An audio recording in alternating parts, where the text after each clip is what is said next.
നമുക്ക് ആദർശിന്റെയും നയനയുടെയും ഇന്നത്തെ നല്ലൊരു വിശേഷം കേട്ടാലോ. അങ്ങനെ ഇന്നത്തെ വിശേഷത്തില് ഹബി വന്ന ഉടനെ കുഞ്ഞിനെയൊക്കെ എടുത്ത് കൊഞ്ചിക്കുവാണ്. ആ സമയത്ത് കുഞ്ഞ് വല്ലാത്ത കരച്ചിലും കാര്യങ്ങളൊക്കെയാണ്. അപ്പോഴേക്കും നവി പറഞ്ഞു, ഇപ്പൊ കണ്ടില്ലേ, ഇവനൊരു ജയിൽ പുള്ളിയുടെ മോനാ. അത് കേട്ട് കഴിഞ്ഞപ്പം അബിക്ക് ഭയങ്കര സങ്കടമായി. അബി പറഞ്ഞു, നീ വിഷമിക്കേണ്ട നവിയെ, ഇതൊക്കെ അങ്ങോട്ട് തേഞ്ഞു മാഞ്ഞു പോയിക്കോളും. പിന്നെ തേഞ്ഞു മാഞ്ഞു പോയിക്കോളും. എപ്പോഴും എപ്പോഴും ഓർപ്പിക്കാനായിട്ട് ഇവിടെ ചിലരൊക്കെ ഉണ്ടല്ലോ. സാരമില്ല, ഇനിയിപ്പൊ അധികം വൈകാതെ തന്നെ എന്റെ പെങ്ങൾ അവന്തിക അയർലൻഡിൽ നിങ്ങോട് വരുമല്ലേ. പിന്നെ കല്യാണം കഴിയുന്നോടം വരെ അവളിവിടെ കാണും. അത് ശരിയാ, അവളും കൂടെ നമ്മളോടൊപ്പം കൂടുന്നത് നമുക്കൊരു ബലം തന്നെയാ. കാരണം നമ്മുടെ ഭാഗത്ത് അംഗസംഖ്യ കൂടുവാണല്ലോ. നവിയെ, അംഗസംഖ്യ കൂടിയിട്ടൊന്നും കാര്യമില്ല. നിനക്കറിയാലോ, ഞാനാണെങ്കിൽ ആ ജയിലിൽ കിടന്ന സമയത്ത് കള്ളന്മാരുടെയും കൊലപാതകളുടെ ഒപ്പം കിടന്നേ. പിന്നെ ഞാൻ വലിയൊരു വീട്ടിലെ വലിയ തറവാട്ടിലെ പുത്രനാന്ന് പറഞ്ഞുകൊണ്ട് അതിൻ്റെതായ പരിഗണനയും കാര്യങ്ങളൊക്കെ എനിക്ക് കിട്ടിയായിരുന്നു. പക്ഷെ എന്തൊക്കെ പറന്ന് പറഞ്ഞാലും ഞാൻ അവരോടൊപ്പം അല്ലേ കഴിഞ്ഞത്. പിന്നെ എനിക്ക് മാത്രമല്ലേ അറിയത്തുള്ളൂ ഞാൻ വലിയ തറവാട്ടിലെ ആണോ, എങ്ങനെ എന്താ എൻ്റെ അവസ്ഥ എന്നൊക്കെ. മറ്റുള്ളവർക്ക് അതിനെക്കുറിച്ചൊന്നും അറിയത്തില്ലല്ലോ. നബി പറഞ്ഞു, സാരമില്ല, അതൊക്കെ ഓർത്ത് ഇനി വിഷമിക്കേണ്ട. ഇനി സങ്കടപ്പെടേണ്ട കാര്യമൊന്നുമില്ല. അതെ, ഞാനിപ്പോൾ അതൊന്നും ഓർത്ത് വിഷമിക്കുന്നില്ല. പക്ഷെ എനിക്കിപ്പോൾ ഒരു പേടിയുള്ളത് എൻ്റെ ജോലിയും കൂടെ എടുത്ത് കളയുമോന്ന് ഒരു പേടിയുള്ളേ. അത് മാത്രം എനിക്കൊരു ടെൻഷൻ ഉള്ളതെന്ന് പറഞ്ഞു. അത് കേട്ട് കഴിഞ്ഞപ്പം നബിക്കും ഭയങ്കര വിഷമമൊക്കെ ആയി. ഇതേ സമയത്ത് ദേവേനയും മുത്തശ്ശനും മുത്തശ്ശിയും കൂടെ സംസാരിക്കുകയാണ്. മുത്തശ്ശൻ പറഞ്ഞു, ഞാൻ ജീവിതത്തിൽ അധികം വലിയ തെറ്റൊന്നും ചെയ്തിട്ടില്ല. പിന്നെ ചെയ്ത ഒരു തെറ്റെന്ന് പറഞ്ഞിട്ടുണ്ടെങ്കിൽ അത് ജഡ്ജെ ദത്തെടുത്തത് അതത്ര ശരിയാന്ന് എനിക്കിപ്പോ തോന്നുന്നില്ല. അപ്പോഴേക്കും മുത്തശ്ശി പറഞ്ഞു, അല്ല, അവളെ ദത്തെടുത്തോണ്ട് പ്രശ്നമൊന്നും ഇല്ലായിരുന്നു. പക്ഷെ അവള് മര്യാദയ്ക്ക് അവളുടെ മോനെ വളർത്തിയാൽ മതിയായിരുന്നു. അങ്ങനെയായിരുന്നെങ്കിൽ ഇപ്പൊ ഈ കുടുംബത്തിൽ ഈ പ്രശ്നങ്ങളൊക്കെ ഉണ്ടാവുമോ. ദേവേനി പറഞ്ഞു, അത് പിന്നെ അമ്മേ, ഇനിയിപ്പൊ അബി ഈ വീട്ടിൽ നിന്നിട്ടുണ്ടെങ്കിൽ അത് കൂടുതൽ പ്രശ്നങ്ങളിലേക്ക് വഴിതെളിക്കുള്ളൂ. ഈ കുടുംബത്തിന്റെ സ്വസ്ഥതയും സമാധാനവും ഒക്കെ നശിക്കാനായിട്ട് കാരണമാവും. അപ്പോഴേക്കുമാണ് നയനെ ആദർശം കൂടെ ഇറങ്ങി വരുന്നേ. നയനെ വന്നിട്ട് ചോദിച്ചു, അല്ലമ്മേ, ഞാൻ കമ്പനിയിലേക്ക് പോയിക്കോട്ടെ എന്ന് ചോദിക്കുകയാണ്. ആ സമയം ദേവേനി പറഞ്ഞു, അല്ല മോളെ, കമ്പനിയിലേക്ക് പോകാൻ മറ്റോ ആയോ. മുത്തശ്ശി പറഞ്ഞു, 1 മാസമൊക്കെ കഴിഞ്ഞില്ലേ, ഇനി പോകാന്ന് പറയാണ്. മുത്തശ്ശൻ പറഞ്ഞു, അധികം ദൂരമൊന്നും ഇല്ലോ ഇവിടുന്ന്, അതുകൊണ്ട് പോകുന്നതിനൊന്നും ഒരു പ്രശ്നമില്ല.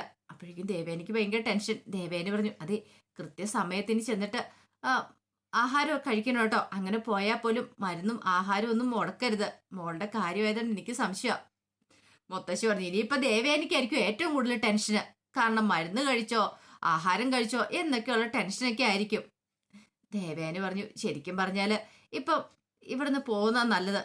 കാരണം കമ്പനി പോയി ഇരിക്കുവാണെങ്കിൽ അത്ര സ്വസ്ഥത സമാധാനം ഉണ്ടാവില്ല. അബി ഇങ്ങോട്ടേക്ക് വന്നിട്ടുണ്ടല്ലോ, അവന്റെ ദേഷ്യം മൊത്തം നിന്നോടും നന്ദുവിനോടും മോളെ. അതുകൊണ്ട് നീ അവിടെ പോയി ഇരിക്കുന്നതായിരിക്കും കുറച്ചുകൂടെ നല്ലത്. ആദർശ് പറഞ്ഞു, അവന്റെ ദേഷ്യം മൊത്തം ഇവരോട് രണ്ടുപേരുടെ എനിക്കറിയാം. ഇനി ഒരു പക്ഷേങ്കിൽ അവന്റെ ജോലിയും കൂടെ പോകാന്നറിഞ്ഞിട്ടുണ്ടെങ്കിൽ അത് ഒട്ടുമിക്കാലും കൂടാനേ ചാൻസ് ഉള്ളൂ. മുത്തശ്ശൻ പറഞ്ഞു, അവനെ എത്രമാത്രം ദേഷ്യപ്പെട്ടെന്ന് പറഞ്ഞിട്ടുണ്ടെങ്കിൽ കാര്യമില്ല. അവന്റെ കയ്യിരിപ്പ് അത്ര തരത്തിലുള്ളതായിരുന്നല്ലോ. ഇനിയിപ്പൊ അവൻ എത്ര വേണമെങ്കിലും ദേഷ്യപ്പെട്ടോട്ടെ, അതൊന്നും കാര്യമായിട്ട് എടുക്കേണ്ടതില്ല. ആദർശ് പറഞ്ഞു, അവൻ അത്രയ്ക്ക് വലിയ അഹങ്കാരം കാണിക്കുവാണെങ്കിൽ എന്ത് ചെയ്യണമെന്നറിയാം. കാരണം അവന് ജയിലിലേക്ക് പോകുന്നതിന് മുമ്പ് അനേഹയും കൂടെ കൊല്ലാൻ ശ്രമിച്ചതാ. ഇനി അവൻ അങ്ങനെ അഹങ്കാരം കാണിക്കുവാണെങ്കിൽ അതിനുള്ള പണി കൊടുക്കുക. ഉള്ള സത്യാവസ്ഥ അങ്ങോട്ട് നവ്യോട് തുറന്നു പറഞ്ഞാൽ പോരെ. നയന പറഞ്ഞു, അങ്ങനെ തുറന്നു പറഞ്ഞിട്ടുണ്ടെങ്കിൽ ചേച്ചിയുടെ ജീവിതം എന്തായി തീരും. ഒരുപക്ഷെ ചേച്ചിനെ വരെ അവൻ ഇല്ലാതാക്കാൻ മടിക്കില്ല. അത്രയ്ക്ക് ദുഷ്ട സ്വഭാവം അവന്റെ. അപ്പോഴേക്കും മുത്തശ്ശി പറഞ്ഞു, ഇപ്പൊ മോൾ ഇനി അതിനെക്കുറിച്ചൊന്നും ആലോചിക്കണ്ട, മോള് പോയിക്കോ. നയന പറഞ്ഞു, അതെ മുത്തശ്ശി, പോകാതിരിക്കാൻ പറ്റില്ല. ന്യൂ ഇയർ ഒക്കെ അല്ലേ വരുന്നേ, അപ്പൊ കുറച്ച് പുതിയ ഡിസൈനും കാര്യങ്ങളൊക്കെ തയ്യാറാക്കാനുണ്ട്. അതുകൊണ്ട് ഞാൻ പോവാന്ന് തന്നെ വിചാരിച്ചെന്ന് പറയണം. അങ്ങനെ നയന ആദർശനോടൊപ്പം കമ്പനിയിലേക്ക് പോവുകയാണ്. കുറച്ച് കഴിഞ്ഞപ്പം അബിക്ക് ഒരു കോള് വരുവാണ്. അങ്ങനെ അബി സംസാരിച്ചു. ദുബായിൽ നിന്നുള്ള കോളായിരുന്നു. അതെ, നീ പേടിക്കണ്ട മോനെ, നീ ധൈര്യമായിട്ടിരിക്കുക, നിനക്കൊന്നും സംഭവിക്കില്ല. അബി പറഞ്ഞു, എന്റെ കാര്യം അറിയാലോ, നീ എന്തിനാ വിഷമിക്കണേ. അല്ലെങ്കിലും മൂർത്തിയും കുടുംബവും എന്റെ ശത്രുക്കളാ. അവർക്കിട്ടുള്ള പണി ഞാൻ വെച്ചിട്ടുണ്ട്. അവരെ ഞാനൊരു സൈഡിലേക്ക് മാറ്റി വെച്ചിരിക്കുക. അവനുണ്ടല്ലോ, അവനെ ഞാൻ ഇവിടെ വരുത്തും, ആദർശനെ. അങ്ങനെ അവനിട്ട് ഞാൻ പണി കൊടുക്കും. നീ പേടിക്കാതെ അവിടെ ഇരുന്നാ മതി. അത് കേട്ട് കഴിഞ്ഞപ്പോ അബിക്ക് ഭയങ്കര സന്തോഷമായി. അങ്ങനെ അബി സന്തോഷത്തോടു കൂടി കോള് കട്ട് ചെയ്തു. ഇതേ സമയത്ത് നരസിംഹന്റെ വീട്ടില് നരസിംഹന് സഹദേവനും കൂടെ സംസാരിച്ചോണ്ടിരിക്കുകയാണ്. അപ്പൊ നരസിംഹ വക്കീല് സഹദേവനോട് ചോദിച്ചു, എടാ, ഇത്രയും വലിയ കൂട്ടല്ലേ നീയും നവീനും തമ്മില്, എപ്പോ നോക്കിയാലും നീ അവന്റെ പിന്നാലെ കാണുമല്ലോ, എന്നിട്ട് നിനക്ക് അവന്റെ മനസ്സിലുള്ള പെൺകുട്ടി ആരെന്ന് കണ്ടെത്താൻ പറ്റിയില്ലേ. സഹദേവൻ പറഞ്ഞു, അതെങ്ങനെ എനിക്ക് കണ്ടെത്താൻ പറ്റും സാറേന്ന് ചോദിക്കുകയാണ്. അപ്പോഴേക്കും പത്മ ചായയൊക്കെ ആയിട്ട് വന്നു. മിക്കവാറും അവനത് മനഃപൂർവ്വം പറയാതിരിക്കുന്നതായിരിക്കും. പറഞ്ഞിട്ടുണ്ടെങ്കിൽ ഞാൻ എതിർക്കൂല്ലോ, എനിക്കിഷ്ടമില്ലാത്ത ബന്ധമായിരിക്കും അത്. സദയം പറഞ്ഞു, അതെ, വല്ല വക്കീലോ പോലീസ് ഓഫീസർമാരൊക്കെ ആയിരിക്കും. അങ്ങനെയുള്ളവരോടൊന്നും പത്മജിക്ക് താല്പര്യമില്ലോ, അതുകൊണ്ടായിരിക്കും മിക്കവാറും. അപ്പോഴേക്കും മുത്തശ്ശൻ പറഞ്ഞു, എന്തൊക്കെയാന്ന് പറഞ്ഞാലും അവന്റെ മനസ്സിലുള്ള പെൺകുട്ടി ആരാന്ന് അറിയണമായിരുന്നു. അല്ല, ഇത്രയും നാളായില്ലേ ഞാനും അവനും തമ്മിൽ ഒരു ഗുരുശിഷ്യ ബന്ധമുണ്ട്. അതോടൊപ്പം തന്നെ മുത്തശ്ശനും കൊച്ചുമോനുമായിട്ടല്ല, ഞങ്ങൾ നല്ല ഫ്രണ്ട്സുമാണ്. അവൻ അവന്റെ അച്ഛനോട് പറയാത്ത പല കാര്യങ്ങൾ പോലും എന്നോട് പറയാറുണ്ട്. എന്നിട്ട് പക്ഷെ ഈ കാര്യം മാത്രം അവൻ എന്നിൽ നിന്ന് മറച്ചു വെക്കുന്നുണ്ട്. അതിനെന്തേലും തക്കതായ കാരണം കാണുമായിരിക്കും. സഹദേവൻ പറഞ്ഞു, ചിലപ്പോ വൺ സൈഡ് പ്രണയമാണോന്ന് അറിയത്തില്ല. ആ, നവീൻ സാറിന് ചിലപ്പോ അങ്ങോട്ടേക്കായിരിക്കും ഇഷ്ടം കാണുന്നേ, ചിലപ്പോ ഇങ്ങോട്ടേക്ക് ഉണ്ടോന്ന് അറിയത്തില്ലോ എന്ന് പറയണ. അപ്പോഴേക്കുമാണ് നന്ദു അങ്ങോട്ടേക്ക് വരുന്നേ. നന്ദുവിനെ കണ്ടത് മുത്തശ്ശൻ ചോദിച്ചു, ആഹാ, ഇതായിരുന്നു നന്ദുവോ? അല്ല, നവീനേട്ടനില്ലേ മുത്തശ്ശ? ആ, ഉണ്ട്. അവൻ മോളത്തെ മുറിയിലുണ്ടെന്ന് പത്മ പറഞ്ഞു. ഓഫീസ് റൂമിലാന്ന് പറയാണ്. അല്ലെ നന്ദു, നീ എന്ത് പറ്റി പെട്ടെന്ന് ഇങ്ങോട്ട്? അതെ, എനിക്കൊരു കേസിനെ കുറിച്ച് സംസാരിക്കാനുണ്ടായിരുന്നു നവീനേട്ടനോട്. ഓ, അങ്ങനെയാണല്ലേ മോളെ, നീ പോയി കേസിനെ കുറിച്ച് സംസാരിക്കുമ്പോ അവന്റെ മനസ്സിൽ ഏതോ ഒരു പെൺകുട്ടി ഉണ്ടെന്നാ പറഞ്ഞേ. ആ പെൺകുട്ടി ആരാന്നും കൂടെ ഒന്ന് അറിഞ്ഞിട്ട് വരുന്ന നല്ലതായിരിക്കും. സഹദേവൻ പറഞ്ഞു, അത് ശരിയാ. ഇനിയിപ്പോ വല്ല പോലീസ് ഓഫീസറോ അതോ ഇനി വല്ല വക്കീലാണോന്ന് അറിയത്തില്ല. അല്ല, പോലീസ് ഓഫീസർ ആണെന്ന് പറഞ്ഞപ്പോ നന്ദുവിന് വിഷമം ഉണ്ടായിരിക്കില്ലേ? കാരണം പോലീസ് ഓഫീസർമാരെ ഒന്നും സ്വീകരിക്കാണ്ട് ഈ കുടുംബത്തിലുള്ള നവീന്റെ അമ്മ സമ്മതിക്കില്ല എന്ന് പറഞ്ഞു. അത് കേട്ട് കഴിഞ്ഞപ്പോ നന്ദു പറഞ്ഞു, എനിക്കങ്ങനെ വിഷമമൊന്നും ഇല്ലാന്ന് പറയണ. മുത്തശ്ശൻ പറഞ്ഞു, അല്ല മോളെ, ഞാനൊരു കാര്യം ചോദിച്ചോട്ടെ, നിനക്ക് കല്യാണമൊക്കെ വേണ്ടേ? അത് പിന്നെ മുത്തശ്ശ. പത്മ വെച്ചു, അതെന്താ നന്ദു? കല്യാണത്തെ കുറിച്ച് പറഞ്ഞപ്പോ, അത് ഇപ്പോഴെനിക്ക് എന്തായാലും കല്യാണം കഴിക്കാൻ താല്പര്യമില്ല. കല്യാണം കഴിഞ്ഞിട്ടുണ്ടെങ്കിൽ കുടുംബത്തോട് നമുക്കൊരു കമ്മിറ്റ്മെന്റ് ഉണ്ടാവുമല്ലോ. അത് മാത്രമല്ല, ഭർത്താവും അമ്മായിമ്മയും ഒക്കെ പറയുന്ന അനുസരിച്ച് അവരോടൊപ്പം നിൽക്കണം. പിന്നെ ജോലിയൊക്കെ എന്ന് പറഞ്ഞിട്ടുണ്ടെങ്കിൽ മുന്നോട്ട് കൊണ്ടായിട്ട് ഇത്തിരി ബുദ്ധിമുട്ടും കാര്യങ്ങളൊക്കെ ആയിരിക്കും. അതുകൊണ്ട് ഇപ്പം ഞാൻ എന്തായാലും കല്യാണത്തെക്കുറിച്ച് ചിന്തിക്കുന്ന പോലും ഇല്ല. അതൊക്കെ പിന്നീട് ആവാന്ന് പറഞ്ഞു. അങ്ങനെ നന്ദു മോളത്തെ മുറിയിലേക്ക് കയറി പോണ സമയത്ത് സഹദേവൻ പറഞ്ഞു, ഇനിയിപ്പം ഇത് നവീൻ സാറിന്റെ മനസ്സിൽ ഈ നന്ദുമാടം എങ്ങാനും ആയിരിക്കുമെന്ന് ചോദിക്കണം. അത് കേട്ട് കഴിഞ്ഞപ്പോ പത്മ പറഞ്ഞേ, അങ്ങനെ ആകാൻ ഒരിക്കലും വഴിയില്ല. അവനെ അറിയാം, നന്ദുവിനെ പോലൊരു പെണ്ണിനെ, തൻ്റെടിയായ പെണ്ണിനെ ഒരു കാരണവശാലും ഞാൻ വിവാഹം കഴിക്കാൻ സമ്മതിക്കില്ലാന്ന്. അതുകൊണ്ട് അങ്ങനെയൊന്നും ഉണ്ടാവാൻ വഴിയില്ല. മുത്തശ്ശൻ പറഞ്ഞു, അതൊന്നും പറയാൻ പറ്റില്ല, ഇന്നത്തെ കാലമാണ്. ചിലപ്പോ എപ്പോഴാർക്ക് ആരുടെ ഇഷ്ടം തോന്നുന്നു പറയാൻ പറ്റില്ലോ. പത്മ പറഞ്ഞു, അങ്ങനെയൊന്നും ഒരിക്കലും സംഭവിക്കില്ല. അല്ലെങ്കിലും നന്ദുവിന്റെ വീട്ടില് നന്ദുവും നയനെ മാത്രമാണ് നല്ല സ്വഭാവമുള്ളത്. നവ്യയുടെ സ്വഭാവം കണ്ടില്ലേ ഇപ്പൊ അവൾ എന്തൊക്കെ പ്രശ്നങ്ങൾ അനന്തപുരിയിൽ ഉണ്ടായിക്കൊണ്ടിരിക്കണേ. സഹദേവൻ പറഞ്ഞു, അത് പിന്നെ ആ ജലജ അഭിയും കാരണമല്ലേ? ആയിക്കോട്ടെ, എന്നാലും നവ്യയുടെ സ്ഥിതി മനസ്സിലാക്കി വേണ്ട മുന്നോട്ട് പോകാനായിട്ട്. ശരിക്കും പറഞ്ഞാല് ആ വീട്ടിൽ നിന്ന്, നവ്യയുടെ വീട്ടിൽ നിന്ന് 2 പെൺകുട്ടികൾക്ക് അനന്തപുരിയിലേക്ക് വരാൻ കഴിഞ്ഞത് പോലും വലിയൊരു ഭാഗ്യമായിട്ടാ തോന്നുന്നത്. എന്തോ ഒരു സാഹചര്യം കൊണ്ട് 2 പേര് കയറി വന്നു. പക്ഷെ സാഹചര്യം മനസ്സിലാക്കാതല്ലേ ഇപ്പൊ നവിയെ പെരുമാറുന്നതെന്നൊക്കെ പറയണം. ആ സമയത്ത് നന്ദു നവീന്റെ അടുത്തേക്ക് ചെന്നു. നന്ദുവിനെ കണ്ടു കഴിഞ്ഞപ്പോ നവീന് ഭയങ്കര സന്തോഷമായി. നവീൻ ചോദിച്ചു, ആഹാ നന്ദു, ഇതാര ഇരിക്കാൻ പറയാന്? അങ്ങനെ നന്ദു ഇരുന്ന് കഴിഞ്ഞിട്ട് പറഞ്ഞു, അതെ, ഞാൻ നവീനോട്ട് ഒരു കേസിന്റെ കാര്യം സംസാരിക്കാനായിട്ട് വന്ന. അല്ല, നവീനട്ടൻ അറിയാലോ, അന്ന് നവീനട്ടൻ കണ്ടല്ലേ ആ അടിവാര അശോകനെ ഞാൻ തല്ലി ചതക്കുന്നേ. പക്ഷേ അവനെതിരെ കേസ് എടുത്താലും അവനെതിരെ മൊഴി കൊടുക്കാനായിട്ട് ആ രമണി ചേച്ചിയുടെ വീടിന്റെ അടുത്തുള്ളവർ അവരൊന്നും തയ്യാറാവുന്നില്ലെന്ന് പറയണേ. അപ്പം ആ ചേച്ചിയും മോളും അല്ലേ കൊണ്ടുവന്ന് പരാതി എന്നിരിക്കുന്നേ. ഓ, അങ്ങനെയാണ്. ശരിക്കും പറഞ്ഞാൽ ആ അടുത്ത വീട്ടിലുള്ളവർക്കൊക്കെ പേടിയാ. ഈ പറയുന്ന അടിവാര അശോകൻ അവരെ ശരിക്കും ശല്യം ചെയ്യാറുണ്ട്. പക്ഷെ അവർക്കൊക്കെ ആണെങ്കിലോ മൊഴി കൊടുക്കാണ്ടും ഭയങ്കര പേടിയാ. അപ്പൊ അതിന് എന്ത് ചെയ്യാൻ പറ്റും? അങ്ങനെ ചില നിയമോപദേശമൊക്കെ തേടാണ്ട് ഞാൻ വന്നതാ. അത് കേട്ട് കഴിഞ്ഞപ്പോ നവീൻ ചോദിച്ചു, അല്ലെ എന്റെ അടുത്തേക്ക് വരേണ്ട കാര്യമുണ്ടോ ഇതിനൊക്കെ? അല്ല, പോലീസ് അല്ലേ നന്ദുവിന് തെളിവുകളൊക്കെ ഉണ്ടായിക്കൂടെ? അതത്ര ഈസി ആയിട്ടുള്ള കാര്യമല്ല. ഒരു കാര്യം ചെയ്യാം, ഈ CCTV ദൃശ്യങ്ങളൊക്കെ കാണത്തില്ലേ അടിവാര അശോകം ഗുഡാപ്പിരും ഒക്കെ നടത്തുന്നതിന്റെ, അതിന്റെ ദൃശ്യങ്ങളൊക്കെ ശേഖരിച്ചാൽ തന്നെ മതി. പിന്നെ പല പോലീസുകാരും അയാളെ സഹായിക്കാറുണ്ട്. നന്ദു പറഞ്ഞു, അതെനിക്കറിയാം. പക്ഷേ ഇവിടെ എന്താണെങ്കിലും അവന്റെ സഹായമൊന്നും എനിക്ക് വേണ്ട. അല്ലെങ്കിലും അവനെ പോലുള്ള ഗുണ്ടകളുടെ സഹായം തേട്ട് എനിക്കെന്താവാനായിട്ടാ? ഗുണ്ടകളെ ഒതുക്കാനായിട്ടല്ലേ ഞാൻ കയറിയത് പോലും എന്ന് പറയണ. അത് കേട്ട് നവീൻ ചിരിച്ചു. അപ്പോഴേക്കുമാണ് നന്ദുവിന്റെ ഫോണിലേക്ക് കോൾ വരുന്നത്. നോക്കിക്കഴിഞ്ഞപ്പോ അനിയ, അതെ, നവീനേട്ടന്റെ കൂട്ടുകാരൻ വിളിക്കുന്നുണ്ട്, അനിയാന്ന് പറയണം. അങ്ങനെ കോൾ എടുത്തു. ഹലോ നന്ദു എന്ന് പറഞ്ഞപ്പോ നന്ദു പറഞ്ഞു, ഞാൻ എവിടെയാന്നറിയോ? ഞാനേ നവീനേട്ടന്റെ അടുത്താന്ന് പറയണ. അവിടെയാണോ? അതേ, ഒരു കേസിന്റെ കാര്യത്തെ കൂടെ സംസാരിക്കാൻ വേണ്ടി വന്ന. നീ എന്നെ അനിയെന്നും വിളിക്കും, അവനെ നവീനേട്ടെന്നും വിളിക്കും. എടി, ഇത് എവിടുത്തെ ന്യായവാടി? ഞങ്ങൾ 2 സെയിം പ്രായക്കാരില്ലെന്ന് ചോദിക്കും. അതെ, നിന്നെ കണ്ട അത്ര പക്വതയും പ്രായമൊന്നും പാകതൊന്നും തോന്നത്തില്ല. പക്ഷെ നവീനേട്ടൻ അങ്ങനെയല്ലെന്ന് പറയണം. ഇത് കേട്ടപ്പോ അനിയോട് നിലകെട്ടിയാൻ വെച്ചിട്ടുണ്ടെന്ന് പറയണം.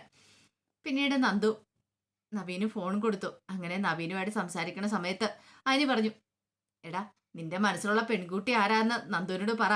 ഇപ്പൊ നീ സംസാരിക്കുന്ന സമയത്ത് പറയുവാണെങ്കിലേ അവള് കാര്യങ്ങളൊക്കെ നിന്റെ വീട്ടിൽ സംസാരിക്കും, കുറച്ചുകൂടെ എളുപ്പമായിരിക്കും. ഈ സമയം നവീൻ നന്ദുവിനെ ഇങ്ങനെ നോക്കുവാണ്. നോക്കിയിട്ട് മനസ്സിൽ പറഞ്ഞു, എന്റെ മനസ്സിലുള്ള പെൺകുട്ടി എന്റെ മുന്നിൽ തന്നെ ഇരിക്കുന്നുണ്ട്, പക്ഷെ അതെനിക്ക് പറയാൻ പറ്റില്ലല്ലോ. അനി ഇങ്ങനെ വാതോരാതെ സംസാരിച്ചോണ്ടിരിക്കുക, നവീനൊന്നും മിണ്ടുന്നില്ല.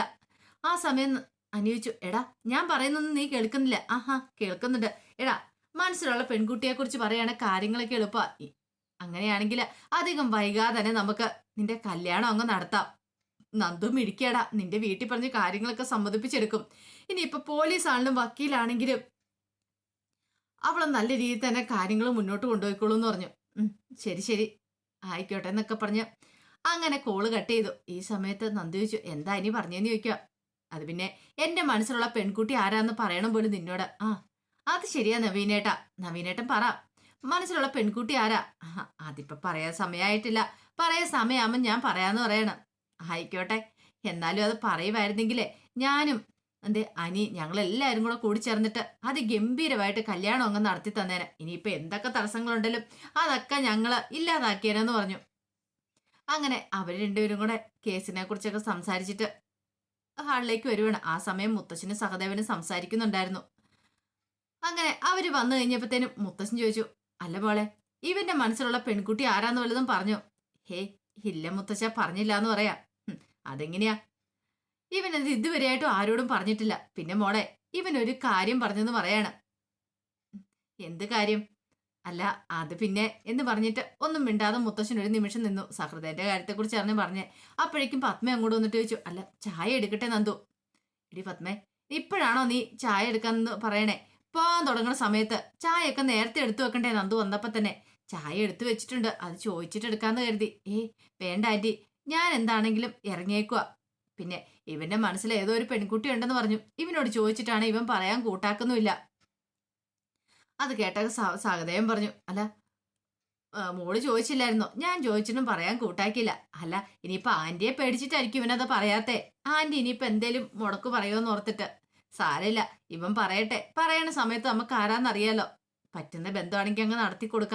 അങ്ങനെയൊക്കെ പറഞ്ഞിട്ട് നന്ദു യാത്ര ഉടഞ്ഞു പോവുകയാണ്. ഈ സമയത്ത് നരസിംഹ വക്കീല് നവീനോട് പറഞ്ഞു, എടാ എനിക്ക് നിന്നോടൊരു കാര്യം പറയാനുണ്ട്. എന്താ? ഈ സഹൃദയം പറഞ്ഞൊരു കാര്യം. എന്ത് കാര്യം? സഹൃദയം പറഞ്ഞെന്താണെന്നറിയോ? അല്ല ഇവന്റെ പൊട്ടത്തരത്തിന് പറഞ്ഞാണേ. ചിലപ്പോ ഇപ്പൊ വന്ന് നന്ദു ഉണ്ടല്ലോ, നന്ദു ആന്ന് തോന്നുന്നു നിന്റെ മനസ്സിൽ നിന്ന്. നിന്റെ മനസ്സിലൊരു പെൺകുട്ടി ഉണ്ടെന്ന് പറഞ്ഞല്ലോ. അത് കേട്ടപ്പോ പത്മ പറഞ്ഞു, എടാ അങ്ങനെ എന്തേലും ഉണ്ടെങ്കിലേ ആ ചിന്ത നിന്റെ മനസ്സിൽ നിന്ന് അങ്ങോട്ട് കളഞ്ഞേരെ. അതൊന്നും ഒരിക്കലും നടക്കാൻ പോകുന്ന ബന്ധമല്ല. ആ തന്റേടിയായ നന്ദുവായിട്ട് നിന്റെ ബന്ധം അതെനിക്ക് ചിന്തിക്കാൻ പോലും പറ്റില്ലെന്ന് പറയണ. അപ്പോഴേക്കും നവീൻ പറഞ്ഞു, അമ്മ എന്തു വർത്താനാ പറയണേ? അതെ, പോലീസ് ഓഫീസർ ആയാലും എന്താ പ്രശ്നം? എന്താണെങ്കിലും എന്റെ മനസ്സിലൊരു പെൺകുട്ടി ഉണ്ടെങ്കിൽ അത് ആരാണെങ്കിലും ശരി, ഞാൻ അവളെ വിവാഹം കഴിക്കാനേ നോക്കുള്ളൂ. അമ്മ എന്തൊക്കെ തടസ്സങ്ങൾ പറഞ്ഞാലും ശരി. അത് കേട്ടപ്പോ സഹൃദയം പറഞ്ഞു, ദേ പത്മേച്ചി, കാര്യം സാധിച്ചു കൊടുത്തില്ല ചിലപ്പോ ഇവൻ വല്ല രജിസ്റ്റർമാരെയും ചെയ്യും. രജിസ്റ്റർമാരെയും ചെയ്ത് ഇങ്ങോട്ടേക്ക് കൊണ്ടുവരട്ടെ. ഞാനിവിടെ കേറ്റു. പിന്നെ ഇവന് അമ്മയില്ല എന്ന് കൂട്ടിയാൽ മാത്രം മതി. അവന് ഇഷ്ടമുള്ളപ്പോ തോന്നിയാസം കൊണ്ടുവരാൻ ഞാൻ സമ്മതിക്കില്ല എന്ന് പറയണം. നവീൻ പറഞ്ഞു, അതെ അമ്മ കൂട്ടി നിൽക്കേണ്ട കാര്യമൊന്നുമില്ല. എന്നോടൊപ്പം എന്റെ മുത്തശ്ശനുണ്ട്, ശരിയല്ലേ? അത് പിന്നെ എന്റെ കൊച്ചുമാന്റെ ആഗ്രഹത്തിനൊന്നും ഞാൻ തടസ്സമല്ല എന്ന് പറയണം.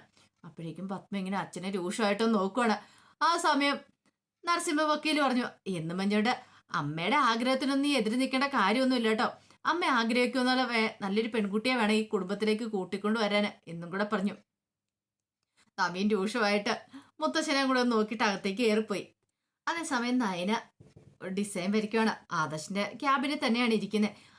അങ്ങനെ സംസാരിക്കുന്ന സമയത്ത് ആദർശ് പറഞ്ഞു, അതേ സ്ട്രെയിനൊന്നും എടുക്കണ്ട, ഇത് വല്ല സ്ട്രെയിനുള്ള ജോലിയാണോ? എന്നാലും തലച്ചോറ് വെച്ച് ചെയ്യുന്നതല്ലേ, ഒത്തിരി ബുദ്ധിമുട്ടാക്കണ്ടെന്ന് പറഞ്ഞു. അപ്പോഴേക്കാണ് ആദർശിന്റെ ഫോൺ ബെല്ലടിക്കുന്നത്. ഇതേ അമ്മയെ വിളിക്കണേന്ന് പറയണ. എന്താ അമ്മേ? അല്ല ഊണ് കഴിച്ചോന്ന് ചോദിക്കുക. അമ്മേ സമയമൊന്നും ആയില്ലോ, 12:30 ആയുള്ളൂ. ഒരു 1:30 ആകുമ്പോഴാണ് അവൾ ആഹാരം കഴിക്കാറുള്ളേ. അത് മുമ്പ്. പക്ഷെ ഇനി അങ്ങനെയല്ല, അവളുടെ വയലിലൊരു കുഞ്ഞുണ്ട്. ആ ചിന്ത വേണം. എന്നാലും ഒരു 1 മണിയൊക്കെ അതിന്റെ ഒന്നും ഒരു ആവശ്യമില്ല. മോൾക്ക് നേരെ സമയത്ത് ഭക്ഷണമൊക്കെ കൊടുക്കണം. പിന്നെ അവളെ അവളുടെ ക്യാബിനിലേക്ക് പറഞ്ഞുകൊണ്ടാ അവൾ അവിടെ ഇരുന്ന് കഴിച്ചാൽ മതി. നിന്റെ അടുത്തിരുന്ന് പറഞ്ഞു മനസ്സിലായല്ലോ. അവളുടെ കാര്യങ്ങളൊക്കെ നല്ല ഭംഗിയായിട്ട് നോക്കണമെന്നും പറഞ്ഞ് ഉപദേശങ്ങളൊക്കെ കൊടുക്കുവാണ്. അപ്പൊ അതിന്റെ വിശേഷങ്ങളൊക്കെ എന്ന് കാണുന്നത്. ഇതിന്റെ ബാക്കി വിശേഷങ്ങളുമായിട്ട് വൈകുന്നേരത്തെ പ്രമോയി വരാട്ടോ. ഒരിക്കൽ കൂടി എല്ലാവർക്കും ശുഭദിനം നേർന്നുകൊണ്ട് നിർത്തുന്നു.